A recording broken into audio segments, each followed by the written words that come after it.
بسم اللہ الرحمن الرحیم۔ السلام علیکم ورحمۃ اللہ وبرکاتہ۔ وہ باتیں جو صرف اللہ تعالیٰ کی خصوصیات میں سے ہیں۔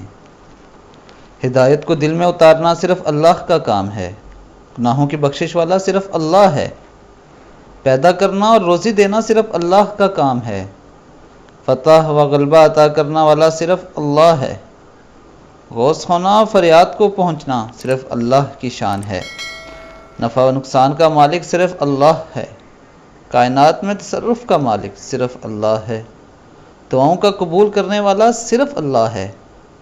مریضوں کو شفا دینے والا صرف اللہ ہے۔ اولاد دینے والا صرف اللہ ہے۔ بادشاہی، عزت، ذلت دینے والا بھی صرف اللہ ہی ہے۔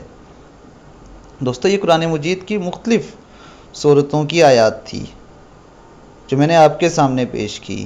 ان سب آیات سے ایک بات ثابت ہوتی ہے کہ مشکل کشائی مانگنا صرف اللہ سے جائز ہے۔ اگر اللہ کے علاوہ کسی اور پیر، فقیر یا کسی بھی شخص سے کچھ مانگیں گے یا طلب کریں گے تو یہ اللہ تعالیٰ کی صفات میں شرک کے برابر ہے۔ اس لیے میری آپ سب سے یہ گزارش ہے کہ جب بھی آپ کو کوئی حاجت ہو یا کسی چیز کی ضرورت ہو تو آپ 2 نوافل نماز عطا کریں اور اللہ تعالیٰ سے سچے دل سے مانگیں۔ اللہ آپ کو ضرور عطا کرے گا۔